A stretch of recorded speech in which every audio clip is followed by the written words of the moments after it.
Report card পেশ করে রাজ্যের বিরুদ্ধে সুর চড়িয়েছিলেন রাজ্যপাল সিভি আনন্দ বোস। এবার সেই রিপোর্ট কার্ডের জবাব দিল রাজ্য। 9 পাতা চিঠির প্রায় প্রতিটি ছত্রেই রাজভবনকে আক্রমণ শানিয়েছে নবান্ন। স্মরণ করিয়ে দেয়া হয়েছে রাজ্যপালের এখতিয়ারের বিষয়টিও। চিঠিতে বিশ্ববিদ্যালয়ে অস্থায়ী উপাচার্য নিয়োগের মাধ্যমে রাজ্যপাল রাজ্যের ক্ষমতা খর্ব করতে চাইছেন বলে অভিযোগ তোলা হয়েছে। একই সঙ্গে উপাচার্য নিয়োগ নিয়ে সুপ্রিম কোর্টের সাম্প্রতিক পর্যবেক্ষণের প্রসঙ্গ উল্লেখ করে বলা হয়েছে, বিচারাধীন বিষয় নিয়ে ধৈর্য রাখতে পারছেন না রাজ্যপাল।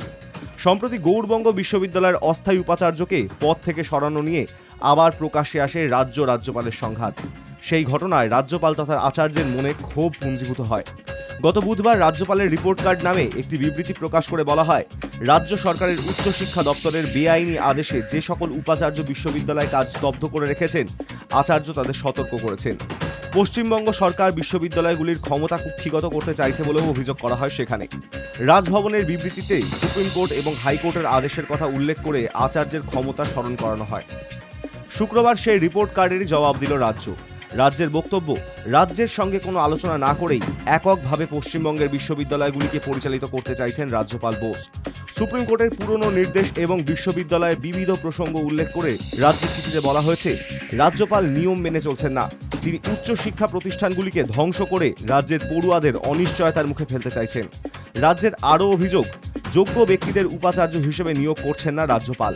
এর ফলে উচ্চশিক্ষার প্রতিষ্ঠানগুলিতে কাঙ্ক্ষিত উন্নতি হচ্ছে না বলেও দাবি করেছেন তারা। রাজভবনকে কটাক্ষ করে চিঠিতে বলা হয়েছে, রাজ্যপাল ভুলে যাচ্ছেন যে এই রাজ্যে একজন নির্বাচিত মুখ্যমন্ত্রী রয়েছেন, যিনি বাস্তব পরিস্থিতি সম্পর্কে বেশি অবহিত থাকার কারণে উপাচার্য নিয়োগের ক্ষেত্রে বেশি দক্ষ।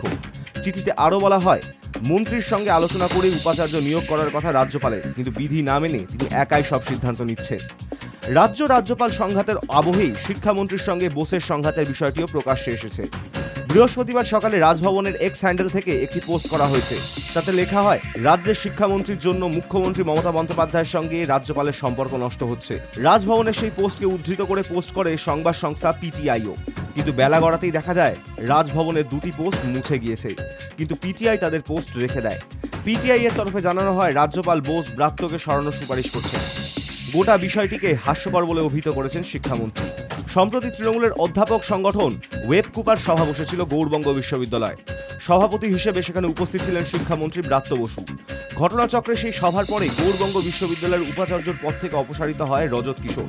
তারপরেই সোমবার রাজ্যপালের প্রতি ক্ষোভ উগরে দিয়েছিলেন শিক্ষামন্ত্রী।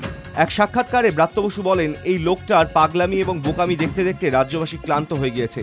দুদিন আগে উত্তরবঙ্গ আমাদের রাজ্য অধ্যাপক সংগঠন ওয়েবকুপার কনভেনশন হয়, সেখানে কার্যকারী উপাচার্য ছিলেন না, কিন্তু রাজ্যপালের বসা হয়েছে। প্রসঙ্গত, সুপ্রিম কোর্টের উপাচার্য নিয়োগ নিয়ে জট কাটাতে রাজ্যের মুখ্যমন্ত্রী এবং রাজ্যপাল তথা বিশ্ববিদ্যালয়গুলির আচার্যকে আলোচনায় বসার পরামর্শ দিয়েছিল। প্রথমে রাজ্যপাল সুপ্রিম কোর্টের লিখিত নির্দেশ নেই বলে একটি অবস্থান নিয়েছিলেন। তা নিয়ে সুপ্রিম কোর্টের প্রশ্নের মুখে পড়তে হয় রাজ্যপালের আইনজীবীকে। তারপর রাজ্য এবং রাজভবনের মধ্যে বৈঠক হলেও তা ফলপ্রসূ হয়নি। এর জন্য বোসকেই দায়ী করেছে রাজ্য। Hi news network.